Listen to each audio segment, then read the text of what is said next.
сауда істеп жүрген кезде бар ғой, мынандай бір дүниелер кездеседі. Лиудун цзинь дейміз, Лиудун цзинь. Бұл не нәрсе дегенде айланым қаржысы, Лиудун цзинь. Яғни сіз белгілі бір жұмысты істеу үшін оған 50.000 юан қаржы қостыңыз. Бұл қаржы қосқан қаржыңыз бұл жердегі нақтылы түрдегі қолыңыздағы бар ақша, бұл ешқашан жаңағы дүкеніңіздің маяқысы, одан кейін оның ішінен фаншуй емес. Олар чыңбынға кіреді, өзіндік құнға кіреді ол.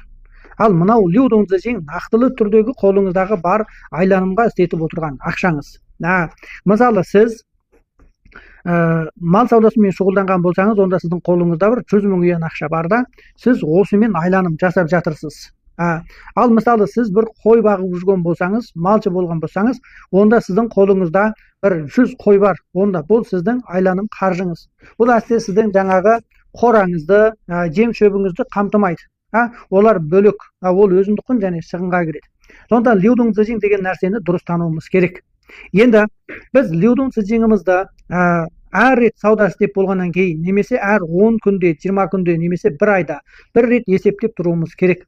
Мысалы, егерде сіз бір дүкен ашып отырған саудагер болсаңыз, мысалы мен өз басым бір айда бір рет Лиудун цзиньімді анықтап есептеп отырамын. Осы Лиудун цзинь басында 50.000 ғой, онда соңына дейін 50.000 осы ақшам бар болуы тиіс. Ал енді екінші бір дүние болады, бұның аты пайда. Көптеген адамдар пайданы есептейді, бірақ таза пайданы есептей алмайды. Енді бұл жердегі пайда деген қалай есептейміз? Мысалы, сіз қазір белгілі бір затты сатып алған кезіңіздегі бағасы 1000 юан. Енді оны сатып шығарған кездегі бағаңыз 1200 юан. Сосын адамдар не дейді деген кезде, мен 1000 юанға алып, 1200 юанға саттым, сонда менің пайдам 200 юан болды дейді. Бұл дұрыс. Бұл жерде 200 юан ол пайда тапты. Ал бірақ енді осының ортасынан тағы да бір дүние шығады. Оның аты шығын. Чу деп айтамыз. Енді шығын деген дүние бар. Мысалы, сіз осы затты сату барысында қаншалық шығын шығардыңыз? Мысалы, жаңағы бір қой болсын, 1000 юан қалғаныңыз. Осы қойды базардан сатып әкеліп, үйге әкелгенше оған тасымалақ төлеген болуыңыз керек, кіре төледіңіз. Ал сосын оны қайтадан базарға апару үшін де тасымалақ төледіңіз. Және осы барыста сіздің көшеден тамақ ішіп қалуыңыз мүмкін, мысалы. Сондан осылардың барлығын шығарып тастауға тура келеді. Мысалы, бұл шығындар жаңағы әрбір әкеліп апарып жүргеніңізге 20 юаннан 40 юан кетті. Екі ретісіне. Одан кейін көшеден бір тамақ ішіп қалдыңыз, 10 юан болды. Сөйтіп сіз бұл жерде 50 юанды шығынға шығарып жібересіз. Ал жақсы. Енді біз үшінші бір есеп шығады бұл жерде. Оның аты таза пайда. Таза пайда, Жиң ли рун дедік. Енді Жиң ли рунды қалай есептейміз? Енді Жиң ли рунды бағанағы 200 юан пайда тапқанбыз ғой. Осыдан 50 юан шығынды шығарып тастағаннан кейін біздің қолымызға 150 юан қалады. Міне бұны не дейміз? Таза пайда дейміз. Көптеген уақытта, көптеген адамдар жаңағы пайданы ғана есептейді дағы, таза пайданы есептемейді. Сондықтан да ол ылғида 50 юандық шығынды шығарып тастамағандығы себепті 200 юандық пайда бойынша бөліс жасайды.